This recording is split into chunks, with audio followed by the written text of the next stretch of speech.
Good morning. All India radio और राजसभा के analysis में आप सबों का स्वागत है। बहुत दिनों से वीडियो नहीं बना रहा था, चलिए आज थोड़ी सी बात करते हैं। जैसा कि आप देख रहे हैं, अंडरस्टैंड यूपीएससी समस्या है, प्रॉब्लम है। यदि आप सिविल सर्विसेज की तैयारी कर रहे हैं तो यह वीडियो आपकी मदद करेगा या कर सकता है। अब आप कहेंगे क्यों कर सकता है, तो कन्फ्यूज़न। अब आप कहेंगे ये कन्फ्यूज़न क्या और कैसे, तो चलिए लेट मी एक्सप्लेन। कोई इंस्टीट्यूट या कोई भी बहुत सारी बातें करेंगे आपसे।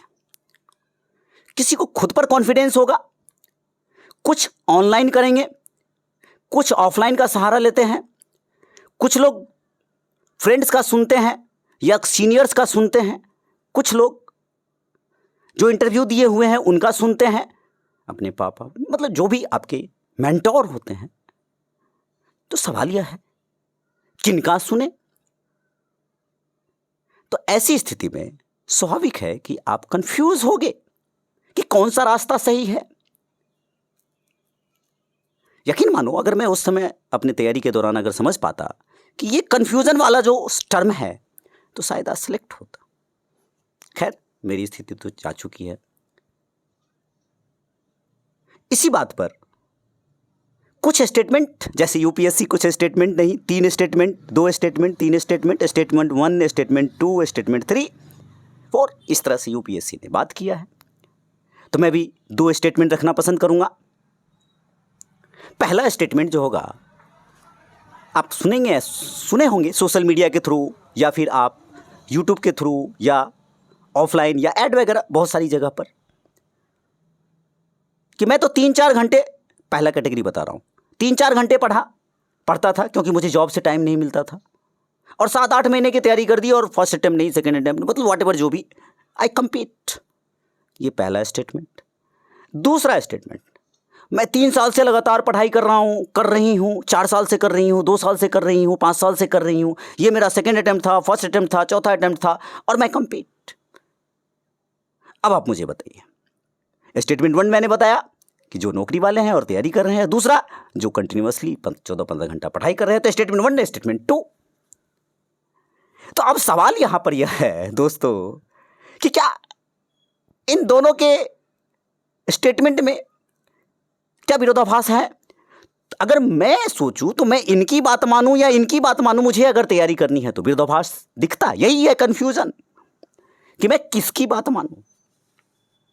जैसे इकोनॉमिक्स में आप एक टर्म पढ़ते होंगे, इकोनॉमिक्स में नेहरू मॉडल और एक गांधी मॉडल। जब आपकी इंडस्ट्रियल पॉलिसी आई थी 1934 से स्टार्ट हुआ, 48 और 55-56 जो भी इंडस्ट्रियल पॉलिसी आप इकोनॉमिक्स में पढ़ते हो, तो पहले इनको समझने से पहले हमारे लिए नेहरू मॉडल सही है या गांधी मॉडल सही है, पहले आपको नेहरू मॉडल को समझना होगा, फिर आपको गांधी मॉडल को समझना होगा, तब आप निर्णय ले पाएंगे।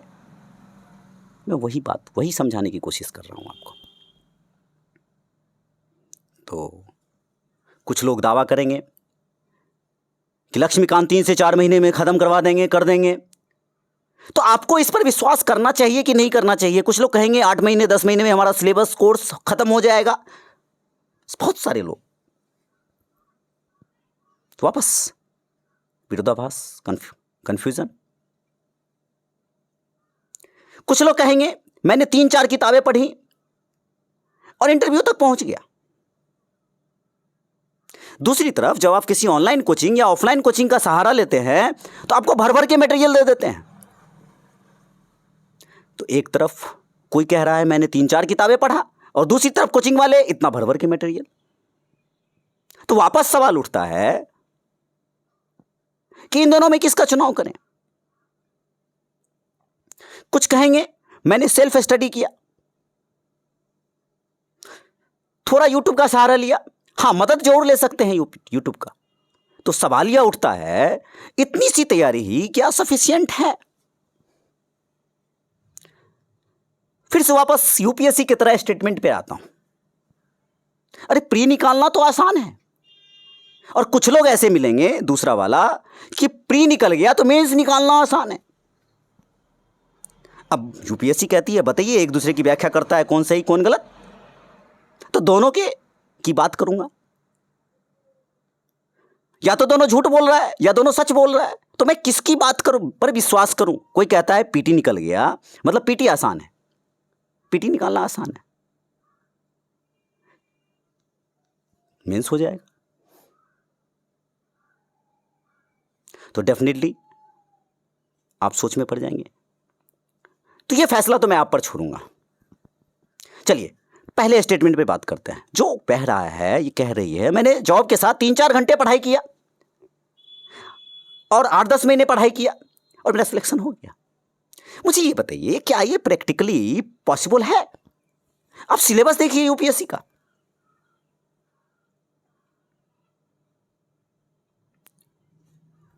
करंट अफेयर भी आता है, और करंट अफेयर पढ़ने के लिए रोजाना 1 घंटे 2 घंटे तो आपको देना होगा, रेडियो सुनना होगा, आपको न्यूज़पेपर पढ़ना होगा।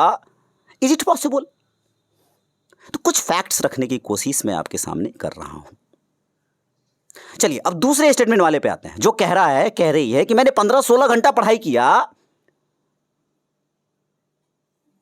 एक बात बताइए, क्या माइंड की कैपेसिटी इतनी है जो 15-16 घंटा कंटिन्यूअसली, क्या व्यावहारिक रूप से यह संभव है?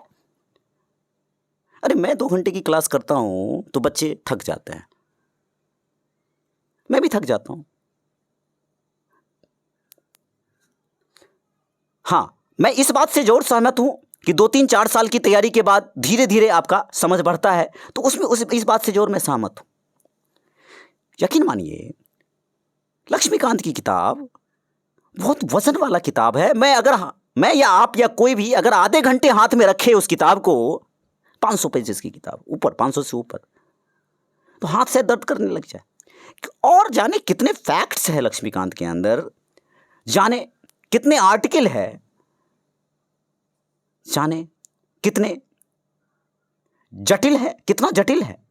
आपको क्या लगता है कि हो जाएगा? तो किसी के दावे पर मत जाइएगा। हां, रीडिंग अगर करनी है तो हो जाएगा, कथा वाचन सुनना है तो हो जाएगा। जैसे क्लासेस चलती हैं 2 घंटे 3 घंटे की तो मिनिमम क्लास होती है, 3 घंटे की 2.5-3 घंटे की होगी ही होगी।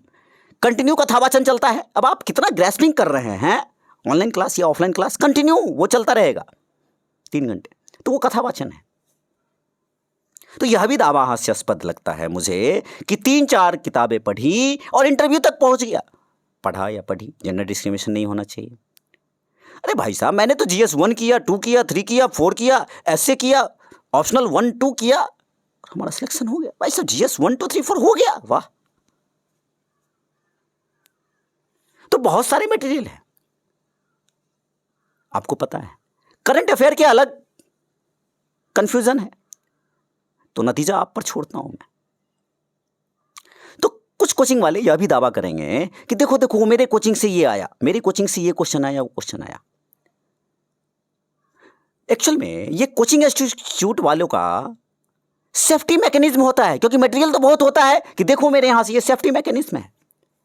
जैसे मैं अपनी बड़ाई नहीं कर रहा, ना अपना प्रचार करने का मकसद है, मैं उतना हाई लेवल पे नहीं, मैं तो एक छोटे से गांव में काम करता हूं, कंटिन्यूअसली 3 साल से कंटिन्यूअसली काम कर रहा हूं, जिसमें अभी का अनुभव, रिसेंट अनुभव बताता हूं। एक बच्ची थी 12th क्लास की, 12th क्लास में ही आई थी वो, एक्चुअली मेनली वो 12th क्लास पढ़ने के लिए आई थी, लेकिन रुझान था, तो 6 से 7 महीने मेरे पास पढ़ा। और 6 से, मैं ये दावा नहीं करूंगा कि मेरे क्लास से या मैंने पढ़ाने से ये क्वेश्चन आए, मैं दावा नहीं करूंगा ये यहाँ से आया यहाँ से आया, नहीं, नो नो नो नो। मैं बस ये बताना चाहता हूँ कि 6-7 महीने मैंने मतलब एक्चुअली मेरा ड्यूरिंग पीरियड बहुत हाई होता है, सुबह 9 बजे से लेकर के शाम के 5 बजे तक, मतलब आप जितना देर बैठ सकते हैं। उस बच्ची ने 37 क्वेश्चन अटेम्प्ट किया और 23 क्वेश्चन सही भी किया 37 में, और बाकी उसने अटेम्प्ट ही नहीं किया, क्योंकि उसे आता ही नहीं था। और मैं, सबके अपने अपने स्ट्रेटजी होती है, मैं निगेटिव लेने से मना करता हूं। आपको जो आए उसी पे फोकस करिए, बाकी अदरवाइज यूपीएससी आपको बाहर फेंक देगी। तो मैं कहा था कि सवाल यह उठता है कि ये जो इतने सारे मटेरियल्स हैं, क्या इनको पढ़ना संभव है? अब हम एक और टॉपिक पे आते हैं कि सेल्फ स्टडी। तो तो सेल्फ स्टडी को लेकर के मुझसे पूछिएगा तो मैं सच सच कहूं तो कह पाना मेरे लिए तो मुश्किल है। हाँ, लेकिन हो सकती है। अब कैसे हो सकती है? बशर्ते आपको आपका बैकग्राउंड अच्छा हो। हाँ, यूट्यूब से आपको सहारा जरूर ले सकते हो, हेल्प जरूर ले सकते हो। आपके मेंटोर अच्छे होने चाहिए, मेंटोर तो निश्चित तौर पर होने चाहिए। देखिए दोस्तों, जो सिविल सर्विसेज एग्जाम की जो तैयारी होती है, जो होनी चाहिए वो विस्तार से होनी चाहिए, डेप्थ में होनी चाहिए। पढ़ने के रूप में नहीं होनी चाहिए, रटने के रूप में नहीं होनी चाहिए, अंडरस्टैंडिंग के रूप में होने चाहिए, सिस्टमैटिक वे में होना चाहिए। तो अब सवाल यह है कि क्या यह अंडरस्टैंडिंग आप अपने कोई भी स्टूडेंट अपने आप से डेवलप कर लेगा या किसी की मदद लेनी पड़ेगी, या किसी कोचिंग का सहारा लेना पड़ेगा, किसी मेंटोर का सहारा लेना पड़ेगा, या कुछ एक तरीका कुछ ऐसा अपनाएं कि सिस्टमैटिक वे में हम चले।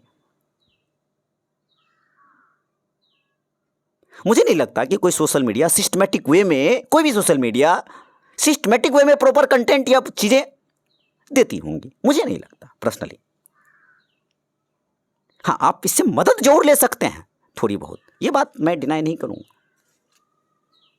कोई टॉपिक नहीं समझ आ रहा है, आप हेल्प लेकर के उसको क्लियर कर सकते हैं। जैसे मेरे क्लास में कुछ बच्चे थे, क्लास में बोल देते थे हाँ समझ आ गया, नहीं समझ में आता था, तो बाद में खुद अब सच बोलते थे। शुरुआत में तो मेरे पास सारे बच्चे सच बोलते हैं, बाद में सब झूठ बोलना शुरू कर देते हैं, तो बोल जाते हैं हाँ सर मैंने यूट्यूब से यहाँ से। यस, यू हैव टू, आपको करना है, आपको सीखना है, यही तो मैं चाहता हूँ।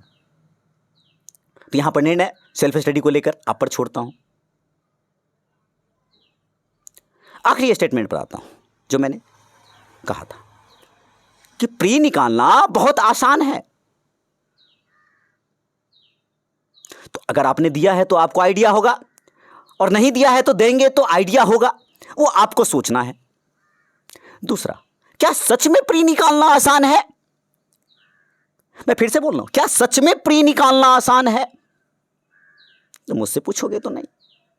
अब वह दिन व दिन बहुत कठिन होता जा रहा है, चैलेंजिंग बढ़ता जा रहा है, चैलेंजिंग होता जा रहा है। यकीन मानो, दो ऐसे टॉपर का नाम मैं नहीं ले सकता, लेकिन टॉपर का बारे में बताऊं, अगर उनके 1 मार्क से प्रीलिम छूटता तो वो मेंस भी नहीं लिख पाते। तो यह तो कदापि सोचना गलत है कि प्री आसान है। तो कुछ लोग कहेंगे प्री निकाल लिए तो मेंस भी निकाल लेंगे, मेंस निकालना आसान है। हाँ, यहां पर एक बात हो सकता है, कॉम्पैरेटिवली किसी के लिए प्री आसान हो सकता है, मेंस उसके अनुसार, किसी के लिए पीटी मुश्किल हो सकता है, मेंस उसके लिए आसान हो सकता है, कंपैरेटिवली, क्योंकि हर एक स्टूडेंट का पैकअप या लेवल या तरीका सोचने का अलग अलग होता है, कंपैरेटिवली अलग अलग हो सकता है। इस बात से मैं सहमत हूं। तो सवाल क्या होना चाहिए, मतलब सवाल यह है कि होना क्या चाहिए। तो आपका जो एटीट्यूड है, एटीट्यूड, मैं अगेन बोल रहा हूं, एटीट्यूड, आपका जो एटीट्यूड है, सॉरी, इस यूपीएससी को लेकर ये होना चाहिए कि न तो पीटी आसान है और न ही मेंस आसान है। जो एटीट्यूड है आपका, ये होना चाहिए, न तो पीटी आसान है न तो मेंस आसान है। दोनों के अपने अपने चैलेंजेस हैं, क्योंकि जब आप पीटी क्वालिफाई कर जाते हो तो मेंस में आपको स्टैंडर्ड बच्चे मिलते हैं, और मार्क्स मेंस में जब बच्चे आप देखोगे तो कम से कम 1000 सिलेक्शन होता है, 987 या व्हाटएवर 1000 मान के चलो, उसमें से 10 बच्चे ऐसे मिलेंगे जिनके सेम मार्क्स मिलेंगे। तो दोस्तों, सबका लिखने का अंदाज अलग अलग होता है। कोई डायग्राम बनाता है, कोई फ्लो चार्ट बनाता है, कोई डायरेक्ट लिखता है, किसी का बैकग्राउंड कोई मतलब डीप है, कोई नॉर्मल है, मतलब हर एक तरह के बच्चे आते हैं मेंस के अंदर, प्रीलिम्स के अंदर भी आते हैं, लेकिन मेंस का एक अलग ही रूप है। तो दोस्तों, यहां नेक टू नेक की फाइट है। आसान मानकर चलना ऐसा नहीं होना चाहिए। तो मैंने कुछ फैक्ट्स रखे आपके साथ इस तैयारी को लेकर, जो धुंध मचा है मार्केट में या आपके मन में, उसको साफ करने की कोशिश की। एक स्थिति बताइए। तो कोई भी डिसीजन लें, निर्णय लें तो हड़बड़ी में ना ले, रोड मैप तैयार करें, सुने सबकी, करें अपने अनुसार। शायद इस वीडियो से कुछ आपको मदद मिले। कुछ बेसिक बातें जो यूपीएससी को लेकर के इनको इग्नोर करते हैं बच्चे। आपको तसल्ली से, शांति से सोचना होगा, then only you can decide. चलिए, लंबा शायद लेक्चर हो गया होगा, मिलते हैं नेक्स्ट वीडियो में। Thank you.